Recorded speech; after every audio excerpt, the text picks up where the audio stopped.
ದೆಹಲಿ ಚುನಾವಣೆ ಮುಗಿದಿದೆ. ಆದರೆ ಸಿ.ಎಂ ಯಾರು ಎನ್ನುವ ಪ್ರಶ್ನೆಗೆ ಈ ಕ್ಷಣಕ್ಕೂ ಉತ್ತರ ಸಿಕ್ಕಿಲ್ಲ.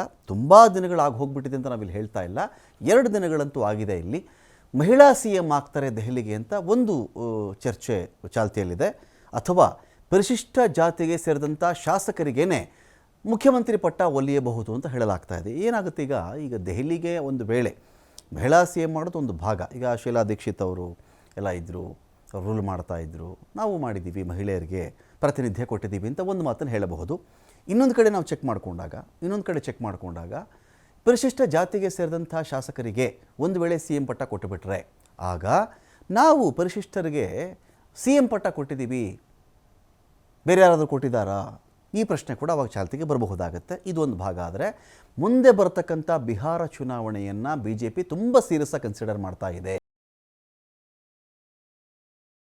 ಎನ್ನುವ ಪಕ್ಷ ವಿರಮಿಸುವುದಿಲ್ಲ, ರಿಲ್ಯಾಕ್ಸ್ ಆಗಲ್ಲ, ಅಥವಾ ಹಳೆ ಸೂತ್ರನೇ ಇಟ್ಕೊಂಡು ಕಾದುಕೊಂಡು ಅದೇ ಸೂತ್ರನೇ ಏನೋ ಒಂದು ಅವತ್ತು ಈ ಎಲೆಕ್ಷನ್ಗೆ ಒಂದು ಪ್ಲಾನ್ ಮಾಡಿರ್ತಾರೆ. ಆ ಪ್ಲಾನೇ 5 ವರ್ಷ ಇನ್ನೇನಾದರೂ ಆಗಲಿ ಇದೇ ಪ್ಲಾನ್ ಮೇಲೆ ನೆಕ್ಸ್ಟ್ ಗೆದ್ದು ಬಿಡ್ತೀನಿ, ಹಾಗೆ ಮಾಡಲ್ಲ. ಅಪ್ಡೇಟ್ ಆಗ್ತಾ ಇರ್ತಕ್ಕಂಥ ಒಂದು ಪಾರ್ಟಿ ಅಂದರೆ ಅದು BJP. ಸೊ ಈಗೇನಾಗುತ್ತೆ, ಅಕಸ್ಮಾತ್ ಬಿಹಾರ ಚುನಾವಣೆ ಹತ್ತಿರದಲ್ಲಿದೆ, ಒಂದು ವೇಳೆ ದೆಹಲಿಗೇನಾದರೂ ಪರಿಶಿಷ್ಟ ಜಾತಿಗೆ ಸೇರಿದಂಥ ವ್ಯಕ್ತಿಯನ್ನು ತಂದು ಸಿ.ಎಂ ಮಾಡಿದ್ರೆ ಬಿಹಾರದ ದೊಡ್ಡ ಮಟ್ಟಕ್ಕೆ ವರ್ಕ್ ಆಗಬಹುದದು. ಆ ಮತಗಳು OBC, SC, ST, ಆ ತಳ ಸಮುದಾಯದ ಎಲ್ಲರ ಓಟ್ಗಳು ಕೂಡ ಬೀಳಬಹುದು BJPಗೆ. ಆ ಮೂಲಕ ನಿತೀಶ್ಗೂ ಟಕ್ಕರ್ ಕೊಡಬಹುದು. ಅಗ್ರಿ, ನಿತೀಶು ಮೈತ್ರಿಲಿದ್ದಾರೆ, ಬೇರೆ ವಿಚಾರ. ಆದರೆ ಅದ್ಯಾಕಾಗಬಾರ್ದು, ಈ ಆ್ಯಂಗಲಲ್ಲಿಯೂ ಕೂಡ BJP ಯೋಚನೆ ಮಾಡ್ತಾ ಇದೆ.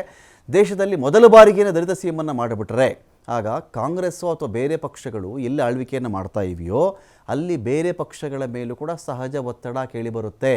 ದೆಹಲಿ ಏನು ದೊಡ್ಡ ರಾಜ್ಯ ಅಲ್ಲ, ಆದರೆ ಅದನ್ನೇ ಮಾಡೆಲ್ ಆಗಿ ಇಟ್ಕೊಂಡು ಬಿಟ್ರೆ ಬೇರೆ ಪಕ್ಷಗಳ ಮೇಲೆ ವಿನಾಕಾರಣದ ಒತ್ತಡ ಅಲ್ವಾಗ. ಈ ಬಗ್ಗೆ BJP ವಲಯದಲ್ಲಿಯೇ ನಾಯಕರ ಗುಸುಗುಸು ಶುರುವಾಗಿದೆ. ರಿಸಲ್ಟ್ ಬಂದು 2 ದಿನ ಆದರೂ ಕೂಡ ಸಿ.ಎಂ ಯಾರಿಗೆ ಅಥವಾ ಸಿ.ಎಂ ಪಟ್ಟ ಯಾರಿಗೆ ಅಂತ ಗೊತ್ತಾಗಿಲ್ಲ. 48 ಶಾಸಕರಿದ್ದಾರೆ BJPಯಲ್ಲಿ, 4 ಜನ ಶಾಸಕಿಯರಿದ್ದಾರೆ. ಪರಿಶಿಷ್ಟ ಜಾತಿಗೆ ಸೇರಿದ 4 ಶಾಸಕರಿದ್ದಾರೆ. ಇವರಲ್ಲಿ ಯಾರಿಗಾದರೂ ಪಟ್ಟ ಕಟ್ಟಿಬಿಡೋಣ ಅಂತ ಲೆಕ್ಕಾಚಾರ ನಡೀತಾ ಇದೆ. ಅಲ್ಲಿ ದೆಹಲಿ BJP ವಲಯದಲ್ಲಿ ತೀವ್ರಗೊಂಡಿದೆ ಒಂದು ಕುತೂಹಲ. ಕೇಜ್ರಿವಾಲ್ ಸೋಲಿಸಿರ್ತಕ್ಕಂಥ ಪರ್ವೇಶ್ ಶರ್ಮಾ ಮುಂಚೂಣಿಯಲ್ಲಿದ್ದಾರೆ ಸಿ.ಎಂ ರೇಸಲ್ಲಿ. ಆದರೆ ಮಹಿಳೆಯರೊಬ್ಬರಿಗೆ ದೆಹಲಿ ಸಿ.ಎಂ ಪಟ್ಟ ಕಟ್ಟಿದರೆ ಹೇಗೆ ಎನ್ನುವ ಸಾಧ್ಯತೆ ಬಗ್ಗೆ ಕೂಡ ಯೋಚನೆ ನಡೀತಾ ಇದೆ. 48 ಶಾಸಕರ ಪೈಕಿ 4 ಮಹಿಳಾ ಶಾಸಕರಲ್ಲಿ ಯಾರನ್ನಾದರೂ ಒಬ್ಬರನ್ನ ಆಯ್ಕೆ ಮಾಡಬಹುದೇನೋ ಅಂತ ಕೂಡ ಇದೆ. ನರೇಂದ್ರ ಮೋದಿಯವರು ಅಮೆರಿಕೆಯಿಂದ ವಾಪಸ್ ಬಂದ ಮೇಲೇ ಪ್ರಮಾಣ ವಚನ ಕಾರ್ಯಕ್ರಮ ಇರುತ್ತೆ.